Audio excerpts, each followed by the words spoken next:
Hello human beings, it's Put McGee here, back with another Magic the Gathering video, and today we're going to be doing another set of the standard 2020 event, and it's actually undergone some changes if you've been on MTG Arena today or yesterday. So whenever this video comes out, it'll be, I think this update will have come out yesterday. They've kind of revamped the format, so I'll show that to you real quick. It's just, so previously it was, if you lose a game, you're done, basically. But you've got to get 2 wins to get 200 experience. They've changed it now to where a single win will get you 50 experience, 2 wins will get you 150, and 3 wins will get you 250, and you stay in it for 2 losses, right? So it's pretty quick. It's still a pretty quick event, but this time you don't get nothing for losing a game. You can win, you don't get nothing for winning 1 game and then losing a game, right? That was pretty unfortunate. So this is a more player-friendly version of it, but obviously it does reward you if you just keep on winning and winning out and whatnot. So we're going to be going over another deck that I've been trying out in this event, and it's done pretty well for me so far. We've got a couple matchups that I don't love, but let's get into Gruul Aggro. Okay, the centerpieces to this are Gruul Spellbreaker. It's just a powerhouse in any kind of mid-range or aggro deck that you're running with red and green. It's awesome. I love it.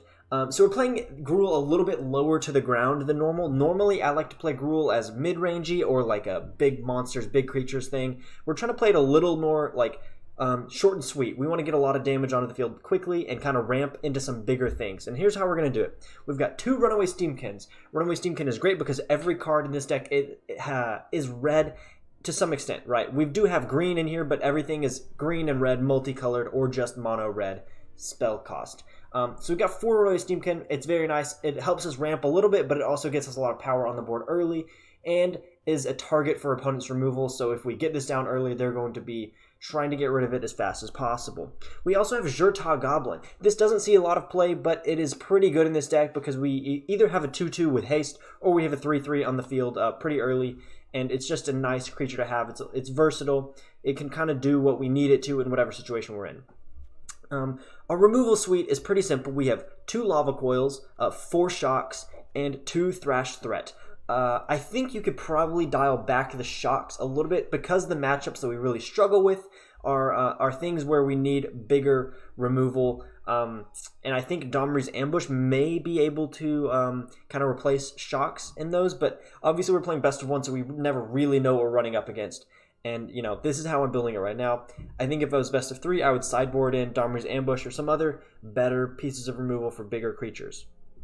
Now, one thing you don't see a whole lot in the main board of Best of 1 is Cindervines, but I'm playing 2 Cindervines, and the reason is because I was so frustrated by Dimir and Esper decks that Cindervines, and I found Cindervines to be a really, really good option because every time they want to play a non-creature spell, which most of their spells are going to be non-creature spells, they're taking damage, and this can destroy some key artifacts or enchantments, like Oath of Kaya or something like that, or Search for Iskanta. I guess there won't be any Search for Iskanta in this, but Oath of Kaya is the main one, and I also have found this to be pretty good against mono red too, because we can, we punish them for casting shocks in like lightning strikes and things on us, but we can also destroy Experimental Frenzy, which is very key in that deck. So I think Cindervines is a pretty good inclusion here.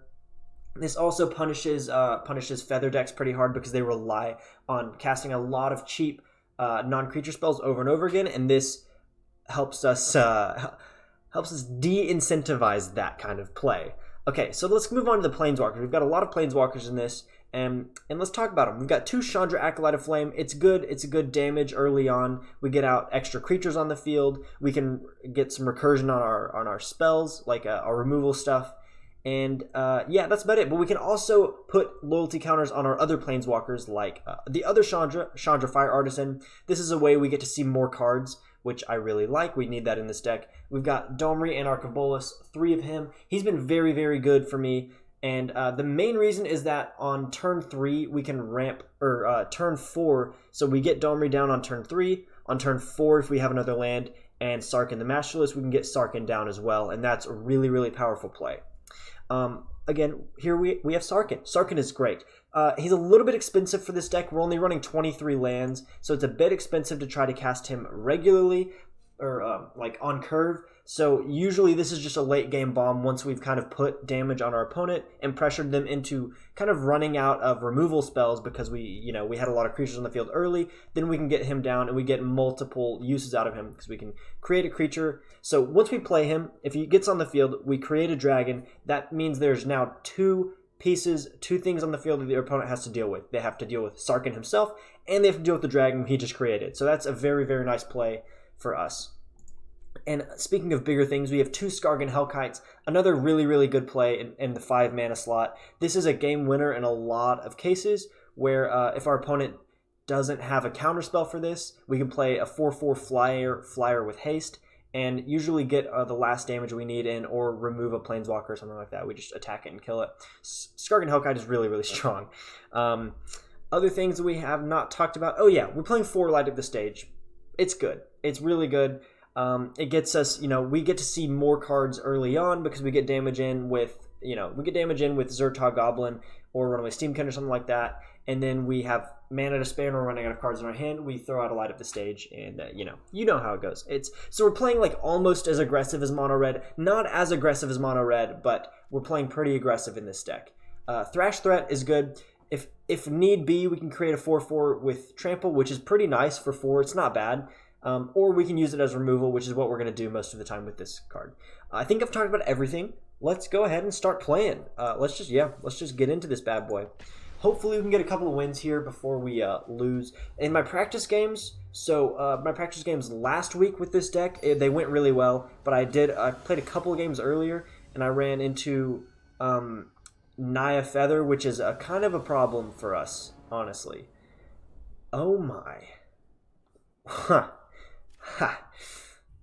Okay, so this is going to be a very slow start just because of our mana base here that we have in our hand. I don't love that, but we're going to deal with it. I think I'm actually going to keep this. We don't know what we're up against, so I'm going to assume Cindervines is going to be helpful. And I like having 2 Runaway Steamkins in hand. I don't love having 3 Rugged Highlands. Okay, so it's looking like, yeah, Dimir. Oh, okay. That's kind of bad, but it may be actually helpful. I'm only worried about them getting a Thought Erasure out before we can play Cindervines, because that's usually what we want to do. We want to be able to play Cindervines early so they get punished for doing stuff like this. Oh, Discovery. Okay, Discovery is not as bad as Thought Erasure, so that's nice. I'm hoping, though, that we can draw a non-tap land so I can actually do something. Okay, it looks like Grixis then. Very interesting. So we'll go ahead and play another Rugged Highlands and then pass the turn. Bummer.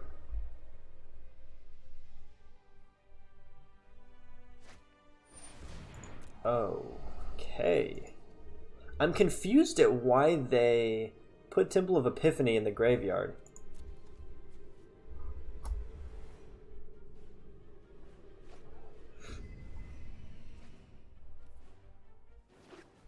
Okay. Another Dismal Backwater. I'm going to go ahead, I'm going to play this, and I'm going to go ahead and get a Runaway Steamkin down. I could potentially play Cindervines here, but I think I'd rather get Runaway Steamkin down so we get some damage, on, like we get some presence on the board. That's better than just this enchantment. Cry of the Carnarium. Fine, using that on a single target is pretty okay with me.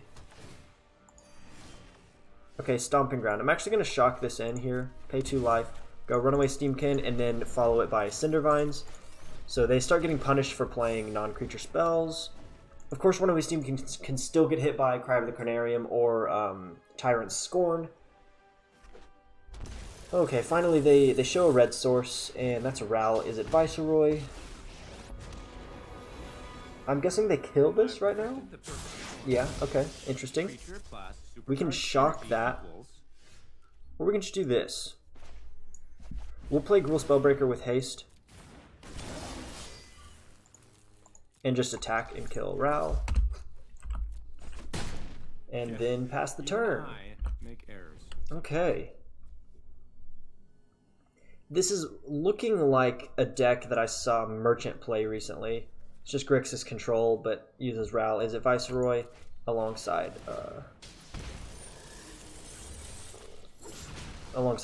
Bolus? They're shocking that in. To do what now? Oh, they're passing to my turn. Okay, so maybe they have like a Drawn from Dreams or something.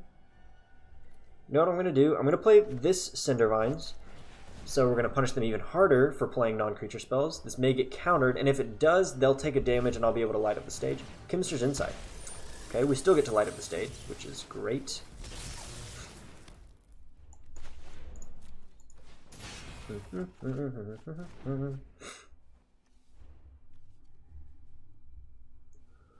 Okay, I can light up the stage, try to get another land, so that kind of opens us up for later. I think I'll go ahead and do that. I'll go ahead and light up the stage. Okay, great. We got a mountain, which means we can play Skargan Hellkite next turn. We'll lose the Gruul Spellbreaker, but that's, you know, we'll deal with that when it comes. Nicol Bolas, Dragon God. Not too surprising, but the good news is they do take 2 damage from both my Cindervines. The bad news is we are going to have to exile a card here. Yeah. I guess we get rid of Lava Coil. That's our least good thing right now.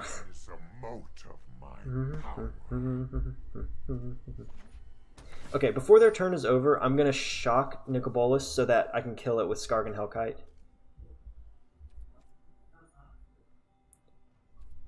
Let's see what they do. Okay, they're passing to the end step. We'll go ahead and shock.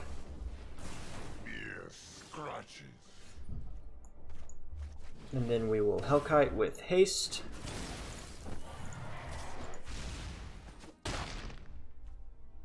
So we lose Gruul Spellbreaker, but we have a big flying beater on the field, which is good. If they've got another Nicol Bolas, that's going to be problematic. Into the God Eternals. Also a problem.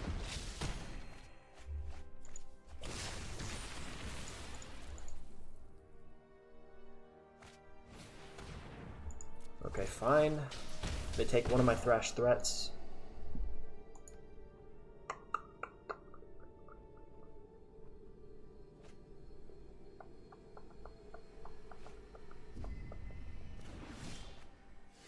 Bummer.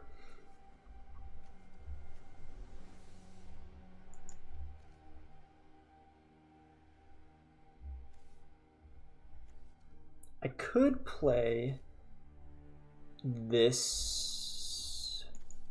I think I actually hold this up because if I play threat and make a token and they have another Enter the God Eternals, they can just use it then and make this zombie army super strong and gain more life. I don't really want that, so I'm just gonna pass for now. So every time they want to do something, they're taking damage. So I need them to cast more non-creature spells, and I need those spells to not be Enter the God Eternals. God Eternal Kefnet. That's not the best. So we're in. I don't love what's happening right now. Okay. Let's see here. I think we could be in trouble. I'm going to go ahead and play this because I need something on the field. If they have Enter the God Eternals, on their turn we get hurt pretty bad because they'll destroy this, gain life, and then have an 8/8 zombie army that we just don't have a way to deal with right now. Yep, okay, Bedevil also hurts me. I don't love that. Sad. Okay.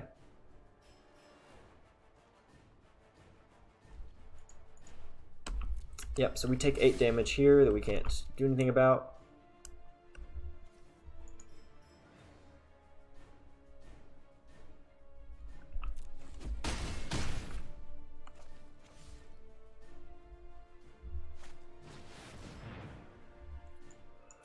Oh boy.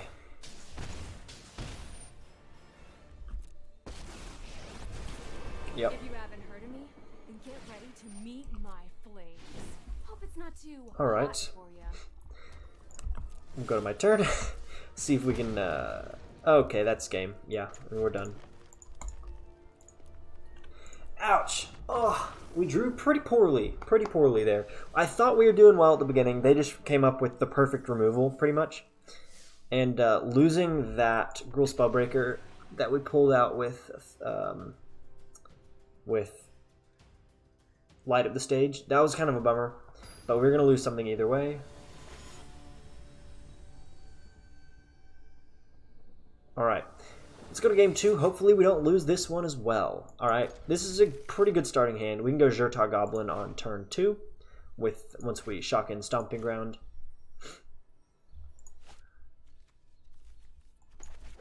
You gain a life from Rugged Highlands. The bad news is, if we go Zhur-Taa Goblin turn 2 with Stomping Ground, we can't play Gruul Spellbreaker turn 3.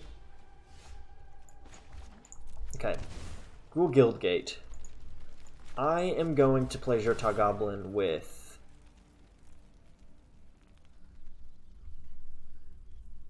I'm going to play this with a counter, because I don't want it to be able to get shocked.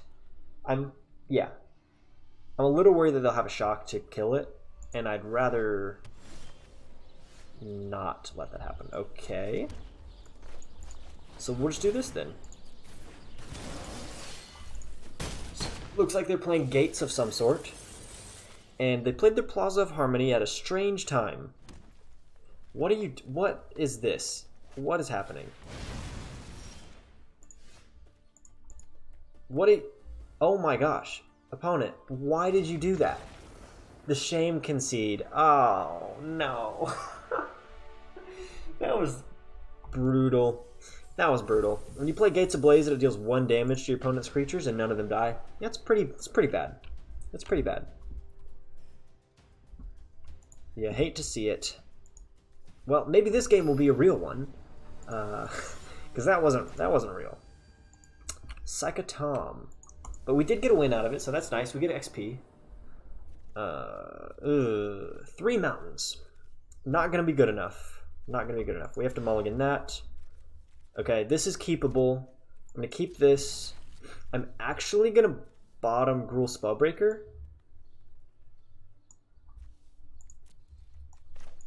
Because I need shock for removal, and I need Light Up the Stage to draw more cards, because we're going to need more lands. Okay, so here we will play Zhur-Taa Goblin with a counter on it, because it looks like they've got a shock, and I don't want it to get killed immediately. So there we go. Looks like we're up against mono red. I'm guessing, yeah, mono red like elementals.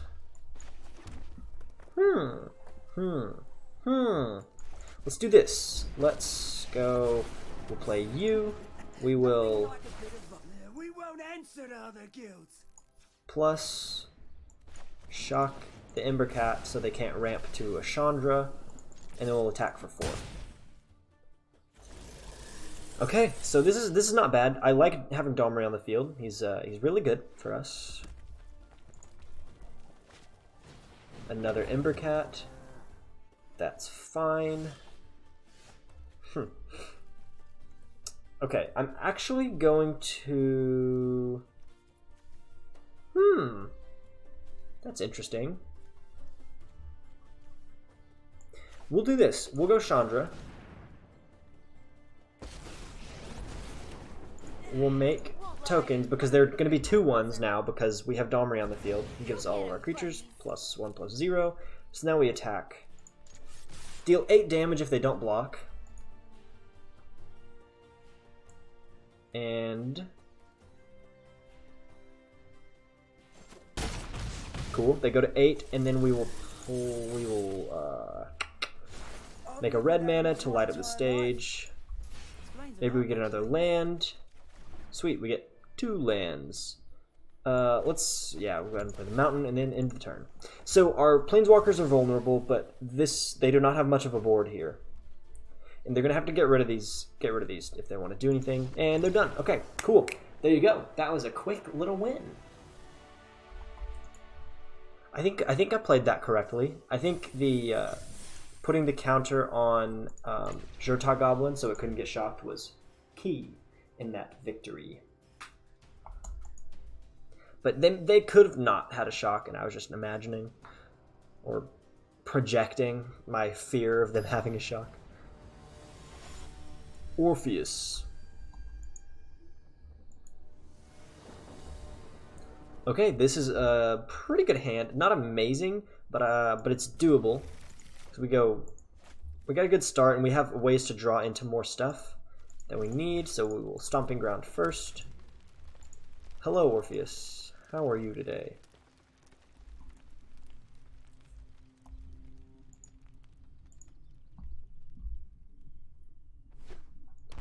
Okay. That's not my favorite thing to see, so I will play this with a counter, because if I play with haste and attack, they just block and kill it with Footlight Fiend, and that's not a good trade for us. So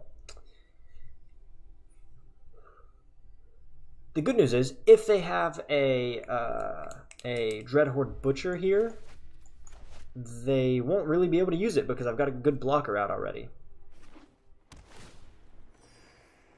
Honestly, Jurta Goblin feels really good. Like, a 3/3 for 2 is very good. But, you know, who's asking? Okay, I'm gonna attack here. This may be stupid, but I'm gonna do it, and then light up the stage. Oh, sick. Okay, the problem now becomes I need to have Thrash up for if they play a Dreadhorde Butcher. I need to be able to kill it pretty much immediately. So I'm going to play the Forest and then end the turn. That's a shame. I guess I'll play Rugged Highlands next turn.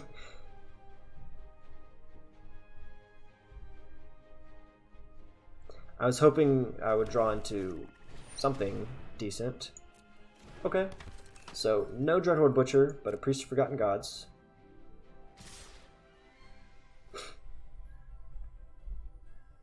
Do I kill the Gutterbones? I think I probably want to kill Priest of Forgotten Gods instead. So I'll go ahead and pass to damage, see if they play like a Light Up the Stage here. Okay, Light Up the Stage, that's fine. We will now Thrash on the Priest. Thrash in on the Priest. It's a good band name, I call that. And they've got a Judith, which is scary. So we will attack, deal 3, then we'll, nope. We will Runaway Steamkin first, and then I'm going to light up the stage.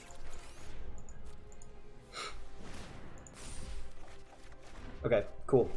Those are good draws. I like it. I like it a lot. I'm guessing Runaway Steamkin dies here somehow. What do you have? Carnival Carnage and Judith. I mean, they could just play Judith and go for damage here. I mean, that's a decent board, but I kill Judith next turn, so yeah. If they play Judith, they know she's going to die next turn. So they probably don't attack. Fair enough. No attack. I will Runaway Steamkin, and then I'm going to simply Lava Coil the Judith, which is definitely the safer play. I lose Thrash here. Let's cancel it. Let's think about what's going to happen here. Okay. If I Thrash, none of my creatures will die, but it makes me not really be able to attack. I think I Thrash. I and I hold the Lava Coil for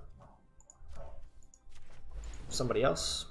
For another threat. If they play another Judith or Dreadhorde Butcher or something like that. Or Mayhem Devil. That's also not Mayhem Devil. What do you call it? Stupid. What do you call that? Spawn of Mayhem. That's what I'm thinking of. Spawn of Mayhem.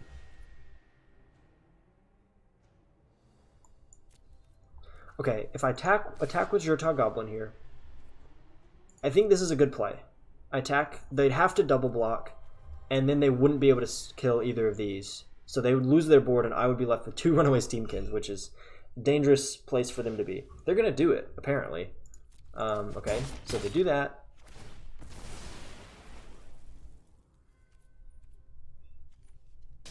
Okay, deal damage to me, that's fine. And then I will play Rugged Highlands and gain that life back, and then end my turn. I can't use these counters yet because it would have died. Runaway Steamkin would die if I had done that, so. Okay. Indeed. Priest. And do they have anything else? Oh, Chandra, Acolyte of Flame. Not to brag, but I'm totally I mean, the best okay. student. Fair enough. Fires of passion within. Let's see what happens here if I do this.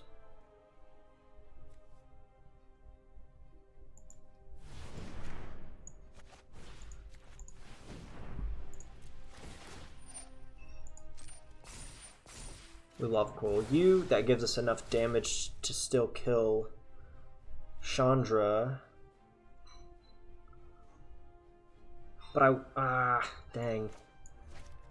I'll go ahead and light up the stage with full mana instead of Spectacle because I need to be able to. I need to make sure I can kill Chandra. Acolyte of Flame here.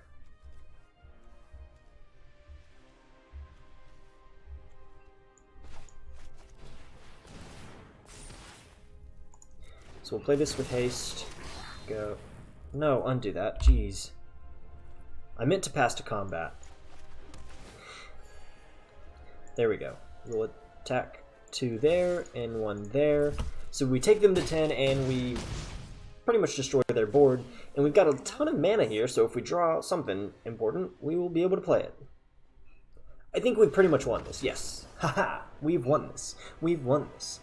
See, Lava Coil is good. Still good. I was debating whether to play Lava Coil or some other form of removal, but I think this was the right choice. And that's 3 wins, baby. And with that, I'm going to go ahead and call it there. Let's check out the deck real quick. I think it's... Where are you? Where are you? There you are, Gruul Aggro. Here's the deck list. Take a look at it. If you think you have suggestions for this deck, drop them in the comments below, or join the Discord that will be in the description of this video, and we can talk about decks there. I do enjoy doing that, and I hope you liked this video. If you did, make sure to smash the thumbs up button, and if you want to see more from me, hit subscribe and become one of the puts. I will see you guys in the next one. Peace.